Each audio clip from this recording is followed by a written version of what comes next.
Hello! Avant de lancer cette chronique, je voulais d'abord vous parler un petit peu plus du concept de l'émission Heliocast. Heliocast, c'est donc une émission qui est retransmise en direct sur Twitch toutes les 3 semaines le jeudi à 20h. Et c'est une émission où simplement on va parler de vulgarisation, du design, de la création et des métiers d'art. Donc voilà, j'espère que vous allez vous régaler. Je vous laisse sur cette chronique et je vous laisse nous retrouver sur Twitch.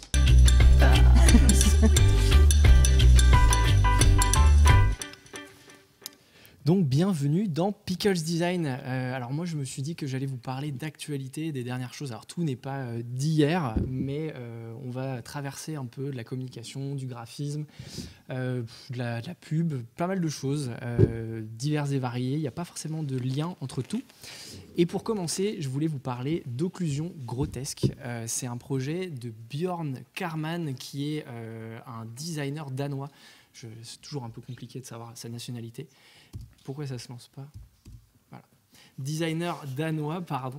Et Björn, sur cette typographie occlusion grotesque, il a choisi d'aller à l'encontre de ce qu'on peut faire d'habitude, c'est-à-dire créer ces typographies et parfois du coup les imposer au monde, prendre le pas sur la nature, etc.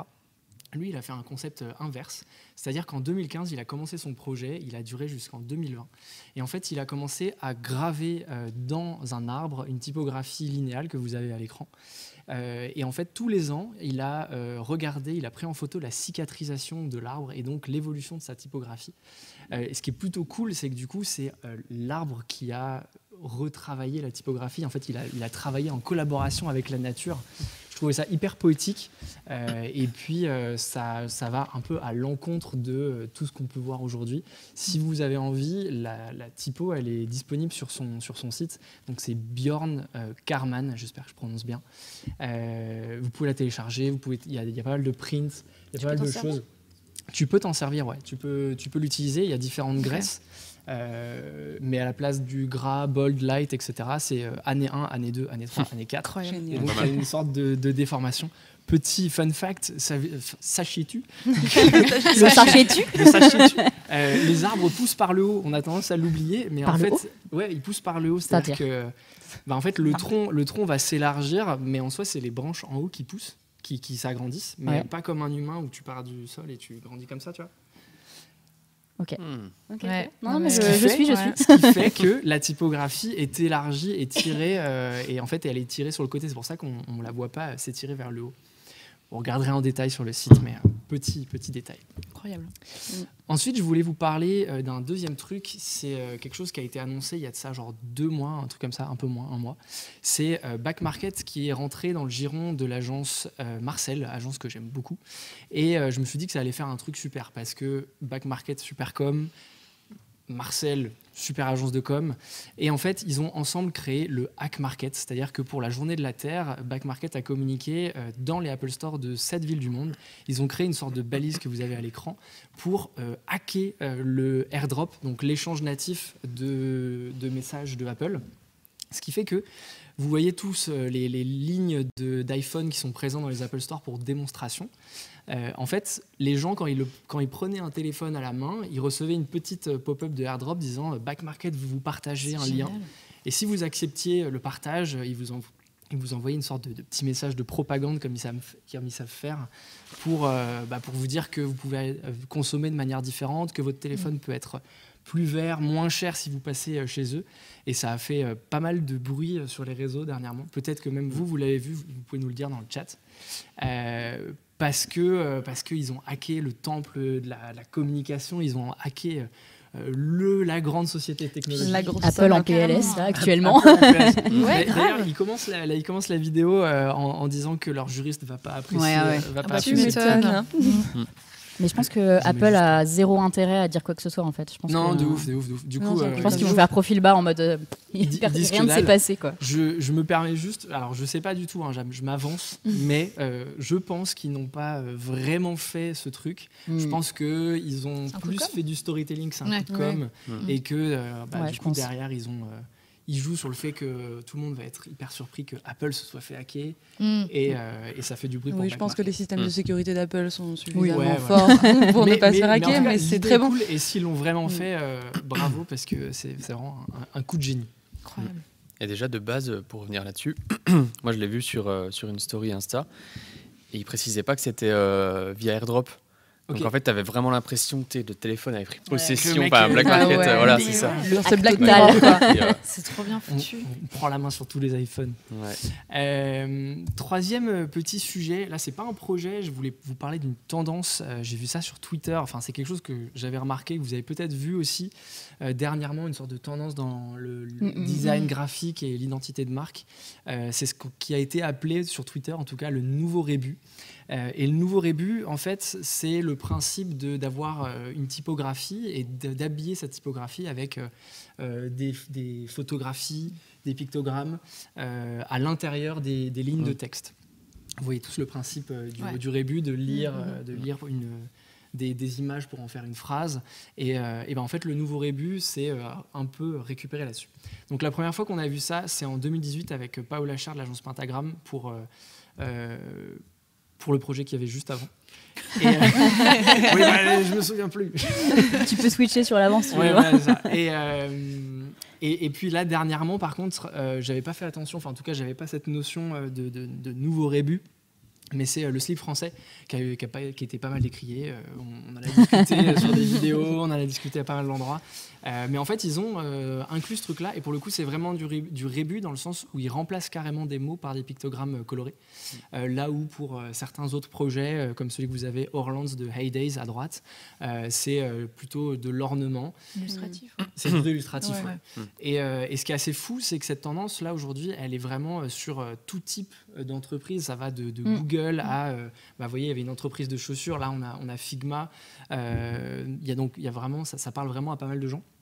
On ne sait pas encore pourquoi, on n'a pas pris le recul nécessaire pour savoir pourquoi c'est là, mais les pistes qui sont données, c'est que ça rappelle le langage SMS. Vous voyez, avec les emojis, ça permet de faire passer de l'émotion, d'habiller du texte. Il y a un truc avec les emojis de ouf, je trouve. Ouais, c'est ça, les stickers aussi, il y a pas mal de choses. Donc en fait, tout ça, je pense que c'est un peu corrélé dans le sens de, vu que les grosses typos bold sur les sites, sur la com, c'est devenu un peu à la mode, il y a ce truc de... peut-être la rendre un peu plus émotionnelle, un peu plus et puis un peu plus chaleureuse. Ludique aussi. Je trouve qu'il y a un peu côté plus hyper ludique là-dedans. Ça mêle un peu pas mal de choses. Et en plus, ce que je trouve bien, c'est là, tu as montré pas mal d'exemples. Et c'est que tu peux avoir un truc très chic, un truc très épuré ou un truc complètement fun avec la même idée. Donc je trouve ça vachement bien. Moi, j'aime beaucoup en fonction de si tu mets soit de la photo, et du coup, tu adaptes la photo, soit du picto coloré, etc. Ça peut être assez cool. Puis ça raccourcit un peu tes lignes de texte, tu vois, parce que du coup, un emoji, un emoticône est beaucoup plus condensé qu'un mot. Et si tu le bombardes sur... Il y a Keyblind Magazine ou Keyblind, je sais jamais comment on prononce. La question admin. Je sais pas si vous vous rappelez des pleines pages là, comme ça à chaque fois, avec des rébus. Mais ça date d'ailleurs, ça fait pas mal d'années qu'ils font ça.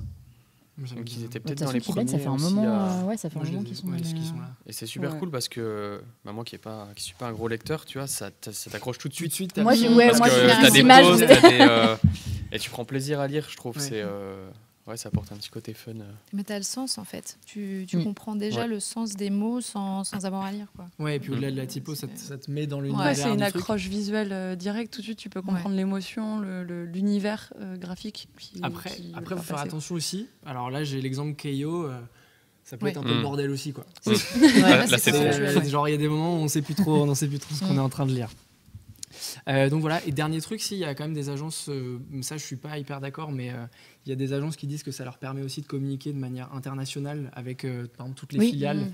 L'agence Stink qui a carrément créé avec Dynamo, une fonderie typo, qui a carrément créé une typo de 120 symboles, je crois, qu'ils utilisent dans leur com et tout.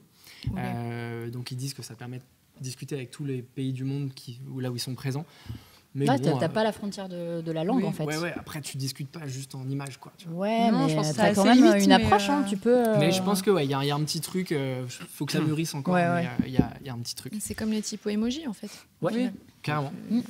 C'est la même chose. Au final, c'est vrai que tu suis comme un rébut classique. Un autre petit sujet, c'est les 75 ans du monde. Alors, je ne sais plus exactement quand c'était, mais les 75 ans du monde, pour ça, le magazine, bien entendu, enfin le journal, a décidé de regrouper toutes ces rédactions en une seule. Alors c'est dans ce bâtiment que vous voyez qui est à côté de Gare d'Austerlitz. Alors assez la taille du truc, quoi. Ouais, le truc est assez impressionnant. Alors j'ai vu qu'il y a des polémiques, mais on va pas rentrer dedans. Moi je trouve ça juste impressionnant qu'il y ait genre, je crois il y a 20 000 facettes de verre. Enfin c'est un bâtiment assez fou. Ouais. Ah ouais, un truc énorme et avec cette forme de pont et tout, enfin je trouve ça vraiment très beau. Et en fait l'agence Noeta, c'est une agence norvégienne je crois, et en fait ils font à la fois de l'archi et à la fois du graphisme. Donc évidemment ils se sont occupés de la signalétique, c'est ça qui m'intéressait dans ce projet, c'est qu'en fait ils sont repartis des caractères, des plans typographiques qu'on avait lors de l'avènement du début de la typographie. 15e siècle, oui, pardon. 15e siècle. Plomb qui était en plomb et qui, là, du coup, ils ont été retravaillés en bois, donc ça donne une espèce de pâte hyper chaleureuse. Et en fait, ils viennent les insérer dans des rails en métal noir, ce qui leur permet d'avoir un truc assez modulaire pour indiquer les différents pôles de travail du monde, etc., etc. Enfin, moi, j'ai trouvé ça hyper beau. En fait, on retrouve le principe de modulation des caractères en plomb. C'est exactement le même principe. Il y a un truc ils sont obligés de composer vraiment un peu à l'ancienne, comme ils auraient composé une page de journal. Puis ça reste hyper pérenne parce que le style est quand même assez classe et assez neutre. Mais par contre, ils peuvent changer dès qu'ils veulent les trucs. Donc, très long. En vrai, pour la signalétique, le modulaire, pour moi, c'est une des meilleures solutions, je trouve. Ouais. Et je sais plus ce que je voulais en raconter. Oui, si. Non, par contre, le truc, je trouve, ça fait vraiment très ce côté classe, en fait, le côté élégant, que ça soit taillé dans du bois, ça ramène noble. Noble. Exactement. C'est le mot que je cherche. C'est le mot. Mais le bois, c'est fou. Vas-y. J'ai le temps ? Go. Allez, go. Parfait. Fais-toi plaisir. J'en parle pas longtemps, je sais. Alors, on n'aime pas. Pareil, on ne rentre pas dans les polémiques ce soir. En revanche, Big Flo et Oli sont revenus dernièrement avec un nouveau concept, une nouvelle direction artistique, une nouvelle photographie. Et là-dessus, j'avoue, moi, je trouve qu'ils font un taf assez incroyable. Et surtout, ils sont très, très bons en marketing. Donc, je trouve qu'ils emboîtent le pas au génie Orelsan. En fait, avec ce nouvel album, ils ont proposé à leur communauté, pendant la précommande, de composer leur propre album. Donc pour ça, ils ont défini quand même c'est une sorte d'art génératif en soi. Ils ont défini un cadre, c'est-à-dire qu'ils ont défini 4 photographies pour la pochette, 4 titres pour l'album. Et en fait, sur le site, les internautes peuvent combiner comme ils souhaitent le nom de la pochette, comme vous voyez là, et la photo que vous voulez. Ce qui fait que vous recevez un album semi-personnalisé chez vous. Et ensuite, étant donné qu'il y a une combinaison quand même limitée, vu qu'il y a 4 et 4 choix, la combinaison qui aura le plus de prévente deviendra la cover officielle de leur album, quoi. Petite précision, on n'a pas le son, mais pour ceux qui savent, c'est David Castello-Lopez qui fait la voix off, et c'est lui qui a fait le montage, je pense. C'est le prochain projet. Qui a fait la voix off de la vidéo et qui là-dessus moi me fait beaucoup rire sur YouTube. Je sais pas si ça vous parle, David Castello-Lopez. Pas du tout. De nom seulement. Pas du tout. Mais la vidéo est hyper rythmée et effectivement, tu as un truc un peu comique. En fait, vous regarderez, c'est un journaliste, je sais plus s'il est français ou suisse, mais en gros, il est très très drôle et il fait plein de sujets, genre d'où ça vient le bip du Navigo à Paris sur le pass Navigo. Il y a des gens qui connaissent dans le chat. Voilà, non mais merci. Elsa nous dit David, mon idole. Voilà, j'avoue, je me sentais un peu seul. Normalement, Internet connaît. Ah, mais c'est juste nous. Mais en tout cas, Big Flo et Oli, je trouve que là-dessus, il y a un vrai coup de com', et comme c'est diffusé sur Internet et tout, David Castello-Lopez, ça parle à tout le monde. Dernier petit projet, et pas des moindres, j'avoue, parce que c'est quand même un gros truc, c'est le rhum Eminence. Alors, on ne connaît pas, peut-être vous connaissez, je sais pas. Moi, je connaissais pas du tout. Qui vient d'arriver dans les étalages. Très très belle étiquette, j'ai pas de photo là, mais vous regarderez. Là, tu vas nous envoyer du rêve. Ah ouais, j'ai hâte. Je ne vais pas parler du packaging, mais vraiment regardez le packaging parce qu'il est incroyable. C'est l'agence Leothers qui s'est occupée de la communication de Eminence. Et pour eux, en fait, ils ont ramené Cuba à Paris. Et pour ça, ils ont juste, excusez-moi du peu, mais recréé un hôtel avec l'ambiance cubaine à Paris. Donc il y a les voitures à l'extérieur, les danseurs, les danseuses. Tout l'intérieur a été refait avec le style cubain, alors qu'on peut voir côté, vous voyez, il y a cette élégance, c'est le style cubain de film. Ça te donne envie d'aller danser la salsa. Ça donne il n'y a pas la musique, mais ça donne très envie. Les cocktails ont l'air incroyables. Là, vous avez quelques images des cocktails et des bouteilles. Donc vous regarderez sur l'Instagram de Leother Studio. Ils ont fait un taf incroyable parce que, et du coup... déjà parce que tout ça en fait, ils ont construit un hôtel et derrière il y avait un truc assez intéressant, c'est qu'ils ont invité évidemment des influenceurs et des influenceuses et surtout vous en tant que public vous pouviez le réserver cet hôtel sur Staycation. Si vous êtes familier avec Staycation, ok, donc pour réserver pour une nuit dans un hyper bel hôtel qui est donc le Eminent Hotel. Ça donne de ouf. Voilà, et évidemment vous pouvez déguster du rhum, tout ça, petite soirée dansante, ça avait l'air assez incroyable. Je ne sais pas si c'est encore ouvert, si vous voulez réserver, vous regarderez. Non mais je crois que c'est encore ouvert, mais vous regarderez quoi. Pas tout, on peut plus dormir sur place. Ah dommage. Je crois qu'ils ont laissé la partie bar. Peut-être pour boire un verre. Et du coup, alors, le site, pareil, j'ai pas le temps de tout vous montrer, mais le site Eminent Hotel est vraiment très très beau aussi. Et vous regarderez en détail, mais les chiffres sont assez incroyables. Ça a marché.